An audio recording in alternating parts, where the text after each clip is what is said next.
tofukami liboso na yo kotatola bonzambe bwa yo tofukami liboso na yo kotatola bonzambe bwa yo mabolongo ya mitema na se pour vouloir t'adorer Dieu tout-puissant au milieu de nous mabolongo ya mitema na se pour vouloir t'adorer Dieu parfait au milieu des imparfaits mabolongo ya mitema na se pour vouloir t'adorer Dieu tout-puissant au milieu de nous mabolongo ya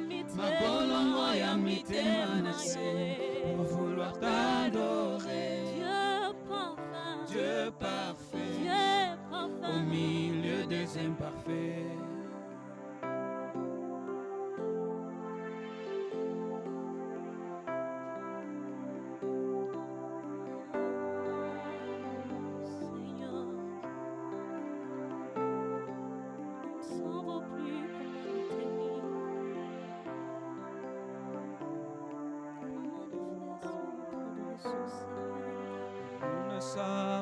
Nous ne savons plus comment nous tenir pour manifester.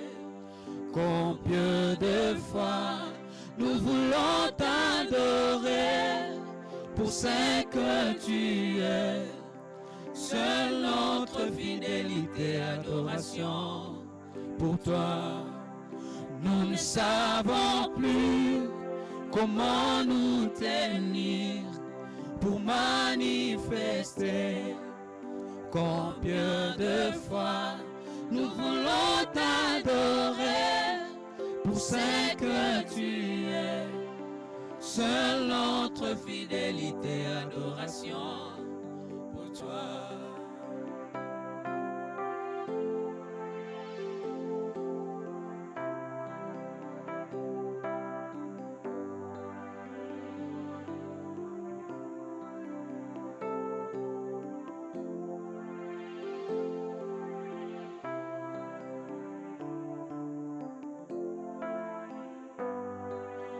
Nous ne savons plus comment nous tenir pour manifester. Combien de fois nous voulons t'adorer pour ce que tu es. Seule notre fidélité, adoration. Nous ne savons plus comment nous tenir pour manifester. Combien de fois nous voulons t'adorer pour ce que tu es. Seule notre fidélité, adoration. Seule notre fidélité, adoration. Je dis seule notre fidélité, adoration. Même quand le monde ne veut plus de nous. Seule notre fidélité, adoration. Même si le diable se lève contre nous. Seule notre fidélité, adoration. Je dis seule notre fidélité, adoration. Pour toi. Sois louange, Seigneur. Reçois l'adoration, Yahweh.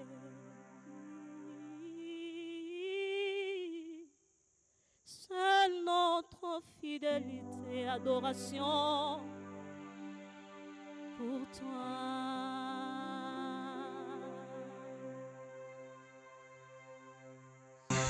Seigneur, nous te bénissons pour cette adoration que nous t'avons offert encore aujourd'hui.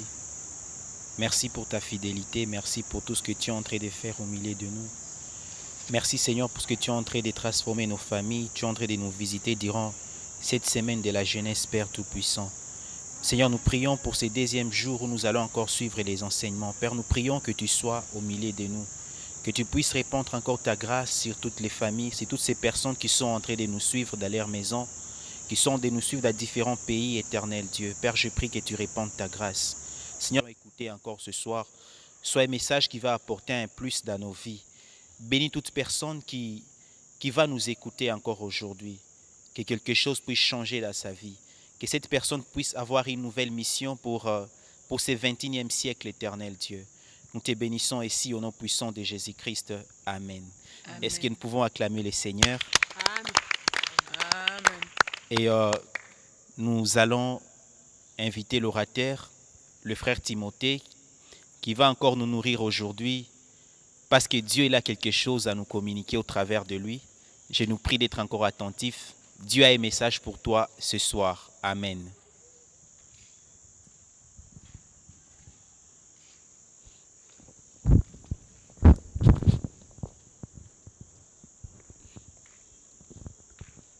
Gloire à Dieu. Chers frères et sœurs dans le Seigneur, encore une fois, bonsoir.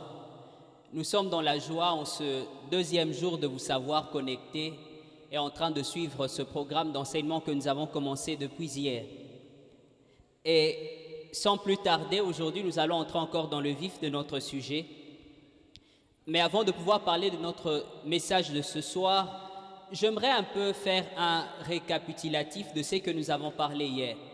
Hier, nous avons parlé de 5 choses à retenir en ce qui concerne la mission, selon que nous l'avons lu dans Matthieu chapitre 28, du verset 16 au verset 20.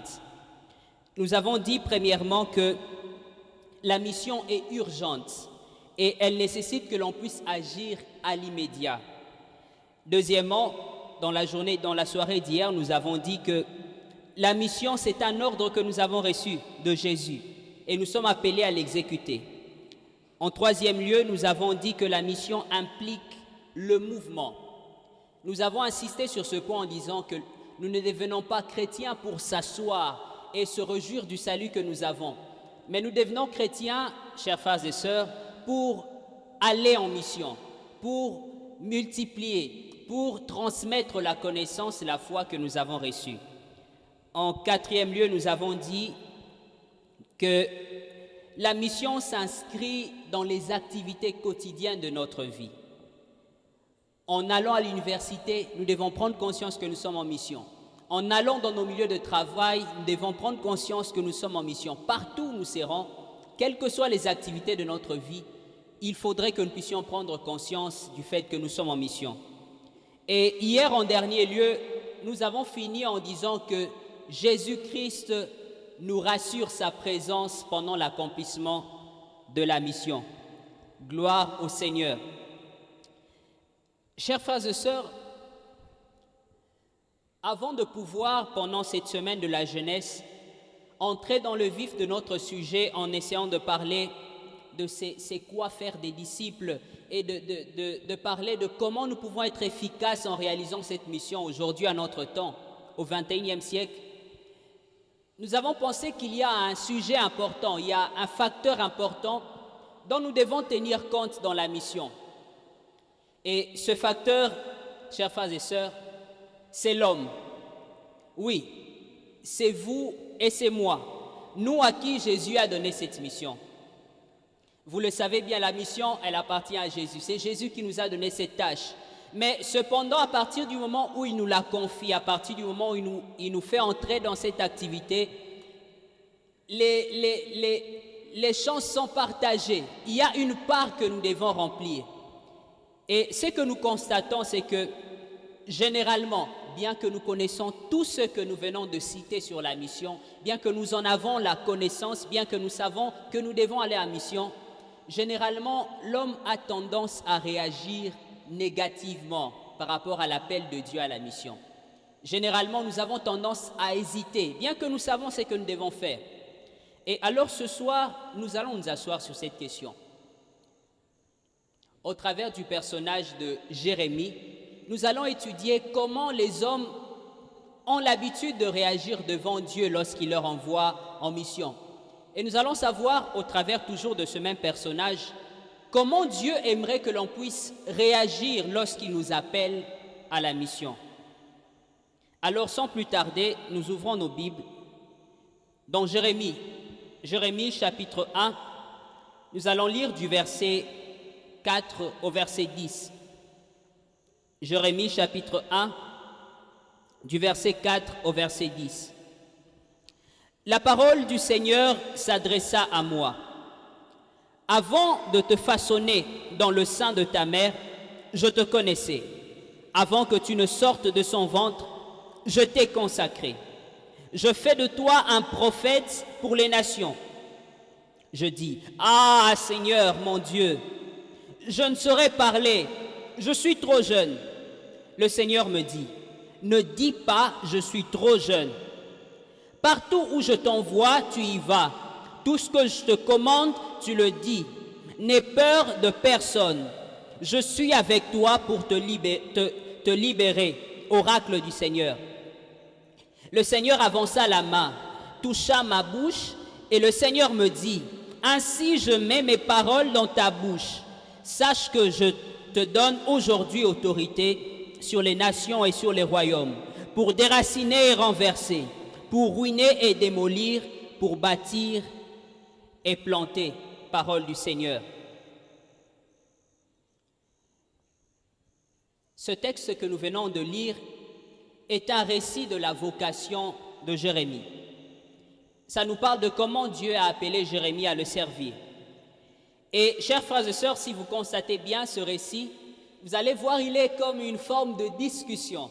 Dieu est en train de discuter avec Jérémie. Dieu a appelé Jérémie à la mission et Jérémie est en train de donner des raisons pour lesquelles il ne doit pas réaliser cette mission.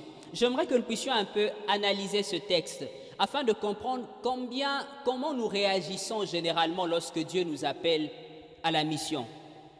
D'abord, c'est Dieu qui fait le premier pas. Dieu vient auprès de Jérémie, il le dit, avant que tu ne naisses, avant que tu ne sois formé dans le ventre de ta mère, je te connaissais.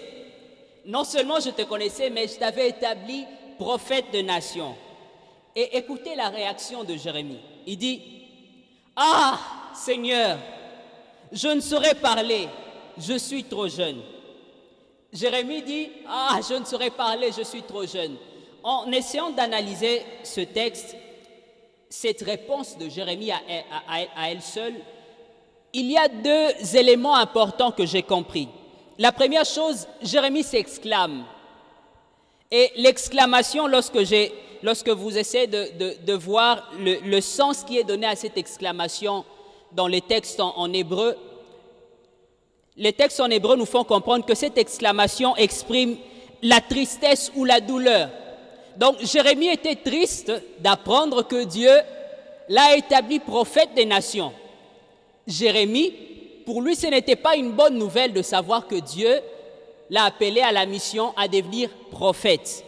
Apparemment, ça troublait Jérémie. Apparemment, ça l'a plongé dans le découragement. Apparemment, cette nouvelle l'a mis dans la crainte. Il était en train de craindre quelque chose. Il avait une certaine peur. Il avait un certain ennui. Mais la question que nous posons, nous, aujourd'hui, lorsque nous lisons ce texte, mais qu'est-ce qui pouvait faire peur à Jérémie dans cette mission que Dieu lui a donnée? Qu'est-ce qui fait à ce que Jérémie s'exclame et dans son exclamation, c'est la crainte qu'on a, au lieu d'un sujet de joie? Le texte ne le dit pas clairement ou bien directement, mais on peut penser que peut-être c'est à cause du fait que Jérémie va quitter la sécurité du fait d'être un sacrificateur pour aller dans la vie à contre-courant qui était le vécu de prophète en son temps. Si vous lisez à partir du premier verset, vous allez comprendre que Jérémie était d'une famille de sacrificateurs. Ça veut dire que dans les habitudes familiales de Jérémie, il devait aller au temple, faire des sacrifices à Dieu. Mais maintenant, l'appel que Dieu l'adressait était en train de l'amener à aller dans un mode de vie qui n'était pas habituel à lui. En son temps, généralement, les prophètes disaient des messages qui vont à l'encontre de l'opinion publique, ce qui faisait à ce qu'ils étaient mal vus dans la société. Si peut-être on tient compte de ce détail, on va se dire, Bien, c'est peut-être à cause de ça que Jérémie est rempli de tristesse à cette nouvelle que Dieu le donne. Alléluia. Mais la deuxième chose qu'il y a dans la réponse de Jérémie, il dit, « Seigneur Dieu, je ne saurais parler, je suis trop jeune. » Jérémie est en train de présenter à Dieu ses insuffisances. Il montre à Dieu ses faiblesses. Il dit, je ne saurais parler. Il montre qu'il est incompétent, il n'a pas de compétences. Qu'est-ce qu'il va dire? Mais deuxièmement, il dit, je suis trop jeune. Il veut faire comprendre par là que dans la société, on ne va pas considérer ce que je veux dire. Il veut faire comprendre par là que, Seigneur, je n'ai pas l'âge de mon auditoire. Comment tu m'appelles à devenir prophète? Alléluia. Chers frères et sœurs, généralement, c'est de cette façon que nous réagissons aussi. Généralement, c'est de cette façon que nous réagissons lorsque Dieu nous appelle à la peur, nous appelle à la mission. Quand Dieu nous appelle à la mission, nous avons tendance à présenter nos insuffisances et nos faiblesses. Nous avons tendance à dire, Seigneur, je ne connais pas encore la Bible. Comment tu m'envoies à aller faire des disciples? D'autres personnes disent, non Seigneur, je suis trop jeune, je ne peux pas le faire. D'autres disent, Seigneur, je suis trop vieux, je ne peux pas le faire. D'autres disent, non Seigneur, moi je ne peux pas faire cette mission parce que mon passé me rattrape. J'ai fait beaucoup d'erreurs dans le passé et cela ne me permet pas aujourd'hui de pouvoir être capable de remplir la mission à laquelle tu m'appelles.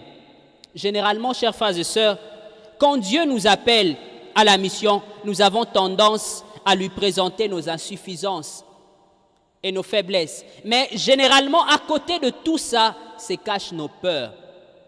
Nous avons peur de ce que les autres vont dire concernant notre attitude. Nous avons peur de comment les autres vont considérer ce que nous faisons.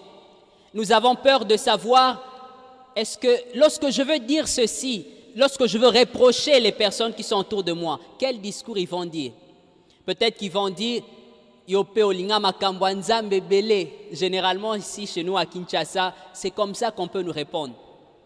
Quand Dieu nous appelle à la mission, généralement nous avons tendance à nous cacher derrière nos faiblesses, derrière nos insuffisances, mais aussi derrière nos peurs. Alors, chers frères et sœurs, qu'est-ce que Dieu veut que nous puissions avoir comme réaction? Comment Dieu aimerait que nous puissions réagir alors qu'il nous appelle à la mission? C'est là même le centre de mon message. C'est là même ce que j'aimerais nous amener à comprendre, chers frères et sœurs, dans la soirée d'aujourd'hui. Comment Dieu veut que nous puissions réagir? Au travers des réponses que Dieu a données à Jérémie, nous pouvons avoir une idée de comment Dieu veut que nous puissions réagir quand il nous appelle à la mission. La première chose, c'est que quand Dieu nous appelle à la mission, il veut que nous puissions l'exécuter en sachant qu'il nous connaît. Alléluia. Il dit dans le verset 5, « Moi, je te connaissais avant que tu sois formé. » Chers frères et sœurs, j'aimerais nous dire, avant que tu ne sois conscient des insuffisances que tu as, Dieu te connaissait.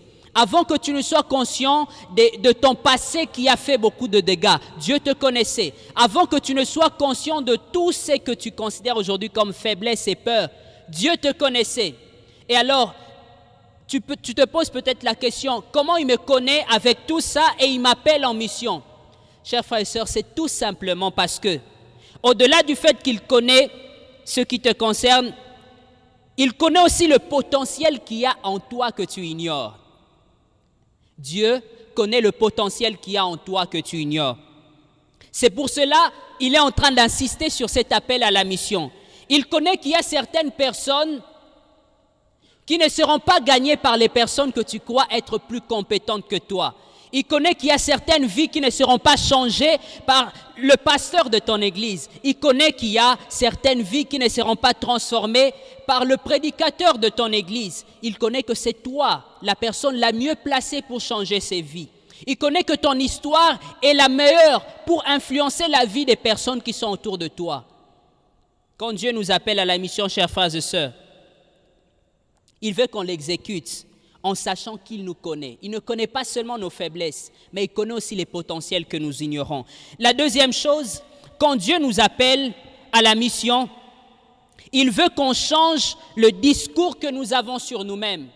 Jérémie dit, « Seigneur, je ne sais pas parler. Seigneur, je suis trop jeune. » Dieu le dit, « Ne dis pas que tu es trop jeune. » J'aimerais dire à quelqu'un ce soir, ne dis pas que tu ne sais pas parler. Ne dis pas que je suis trop jeune. Ne dis pas que mes amis vont dire comment toi, une jeune fille à ton âge, tu es en train de te donner aux choses de Dieu comme ça. Profite de ta jeunesse. Ne dis pas ce que le monde veut que tu dises. Mais dis plutôt de toi ce que Dieu dit que tu es. Si Dieu dit que tu es capable pour cette mission, alors vas-y. Ne laisse pas le monde déterminer quelle sera ton attitude, mais définis-toi en fonction de ce que Dieu dit que tu es. Alléluia. Troisième chose, quand Dieu nous appelle à la mission, c'est qu'il comble nos insuffisances et nos faiblesses par sa parole.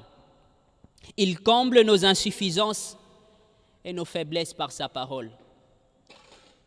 Des fois, nous croyons qu'il faut que je puisse avoir un discours très bien argumenté pour que la mission soit efficace. Mes chers frères et sœurs, ce n'est pas d'abord les compétences que vous avez.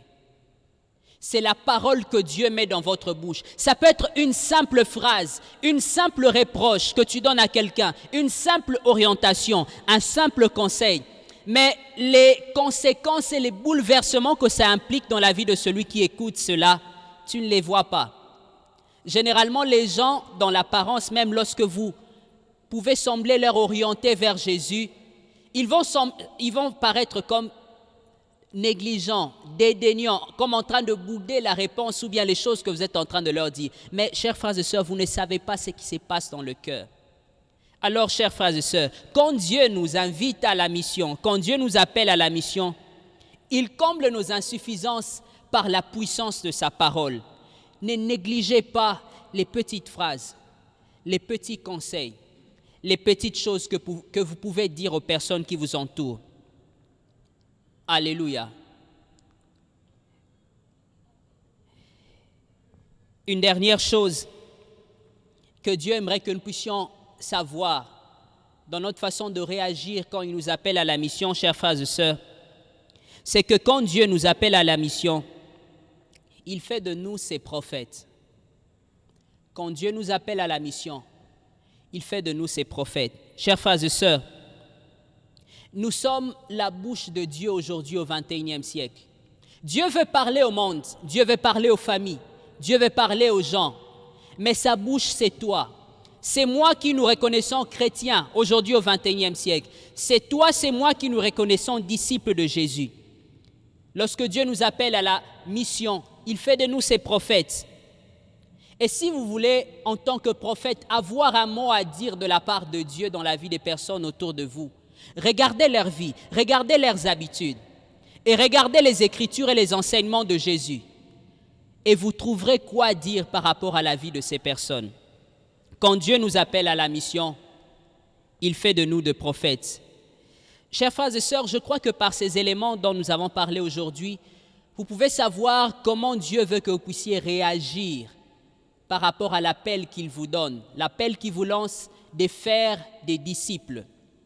Alors j'aimerais nous inviter pour que nous puissions savoir et comprendre c'est quoi faire des disciples, comment faire des disciples, comment nous devons travailler de manière à ce que nous soyons efficaces en faisant le disciple dans ce XXIe siècle, à pouvoir être là demain. Parce que demain et dans les jours qui suivent, c'est au sujet de cela que le prédicateur va s'atteler.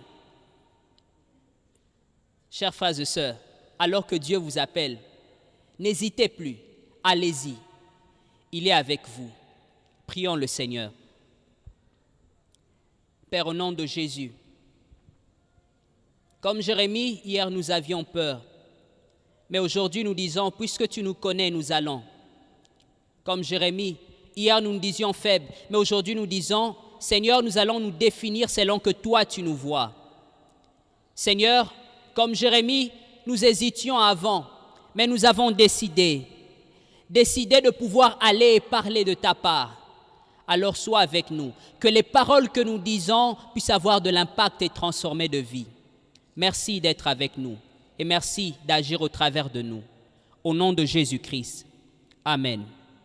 Que Dieu vous bénisse et qu'il bénisse sa parole. À demain.